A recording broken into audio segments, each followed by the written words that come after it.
皆さんこんにちは、リティアと申します。よろしくお願いします。皆さんの中でインドネシア語を勉強している方はいらっしゃいますか？何に使いますか？お仕事ですか？旅行ですか？勉強ですか？いろいろあると思いますけど、でもたまにインドネシア語がわからないふりにした方が楽しいということはご存知でしょうか？この動画はそれについて話をさせていただきます。よろしくお願いします。だいたい7年ぐらい前かな、この映画を見ました。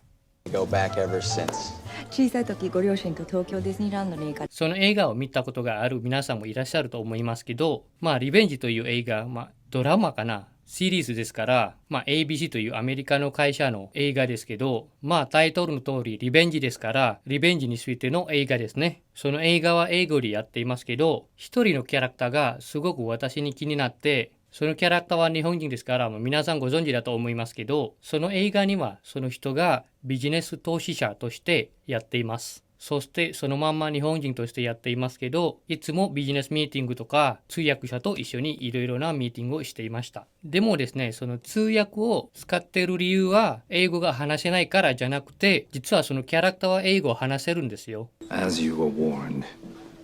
revenge is a stony path. ただわざと英語が話せないふりをしたり見せたりしたいからわざと通訳者を使っていますね。その映画のストーリーではやっぱり相手がわかんないですね。その人が実は英語を喋るということは。でもそれでいろいろなメリットというか出てきていますね。その映画を見て、すごいなこの映画と思って、本当に世界にはないだろうと思ってたんですけど、あの時は。でもだいたい5年前ぐらいかな。そういう人と会って一緒に仕事していました。その方は私の一人のお客さんですので、その時私はそのお客さんの通訳となってたんですけど、実はそのお客さんは英語やインドネシア語わかりますよ。でもいろいろ一緒に仕事したら、そのわざとインドネシア語がわからないふりをする理由は分かってきました。やっぱり例えばビジネスミーティングとかしているときは、もちろん通訳しているミーティングはもっと時間かかりますよね。だって例えばこの人がなんか喋って、そして通訳がその通訳して、そしてこの方がなんか喋って、またこの通訳が通訳して、またこの方が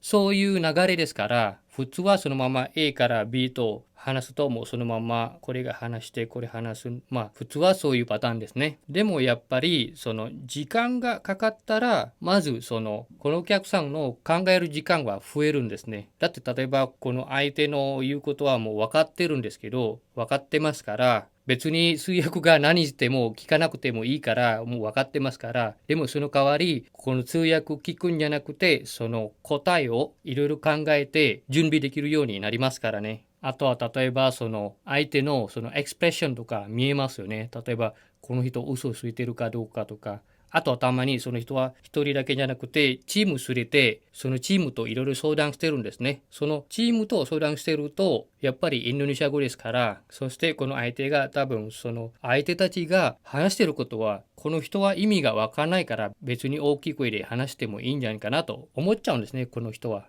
そういう時はやっぱりその本当の状況は分かるようになりますから、この私のお客さんは。そういう目的でしたよ。あの時からやっぱりすごいな。あの映画で見た人は実際にいますね。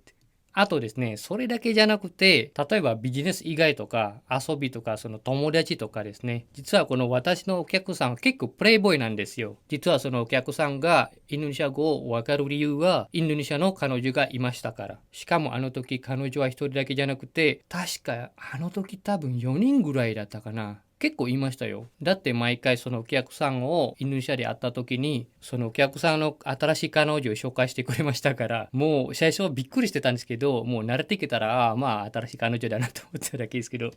もちろん独身ですから大丈夫ですよね。結婚してる方だったらそれはダメですね。そしてやっぱりそのお客さんもその彼女たちと話している時もたまに私使って話してるんですよ。同じ目的なんですけど、そのお客さんはインドネシア語がわからないと相手に思ってほしいからわざとそうしていますね。そうしたらやっぱりビジネスだけじゃなくて個人的なものもいっぱい嘘とかあるんじゃないですか。そうしたらどっちが嘘どっちが本当かわかるようになりますね。あとはもう一人、今度は日本のお客さんじゃなくてベルギア人の友達がいるんですけど、そのベルギア人も結構インドネシア来てて、インドネシアの友達がいっぱいいて、もちちろんインドネシア語がわかるようになりますね。そしてよくそのベルギア人の友達が遊んでいるのは、例えば普通のお店行って、例えばドリンク買ったりとか、簡単なもの買うんですけど、でもやっぱり見た目は外国人ですから、絶対その店の人が、この人インドネシア語わからないなと思うんですね。そうしたらですね、あの友達は結構ハンサムな人なんですから、特にインドネシア人にとっては。そうしたらですね、例えば女性のお店の人がいたら、特に2人の女性のお店の人がいて、その友達が何か買い物したら、その2人のお店の人が話してるんですね。例えば、この人ハンサムですね。インドネシア語でですけど、例えば、いいガンタンとか言いますよね、インドネシア語で。もちろんインドネシア語がわからないと思ってるから、その普通の大きい声で話してるんですけど、でもそうしたらですね、その友達がインドネシア語で言ったんですけど、トリマカシーとかって言ったら、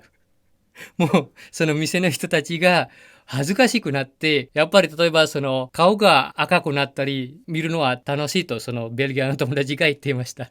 皆さんはどんな経験がありますか？やっぱりそういうインドネシア語がわからないふりをした方が楽しい経験がありましたか？ぜひコメントに書いてください。あとは皆さんどうやってインドネシア語を勉強していますか？それも知りたいので、よろしければコメントにも書いていただければ嬉しいです。では今回の動画はここで終わりにしたいと思います。また次の動画でよろしくお願いいたします。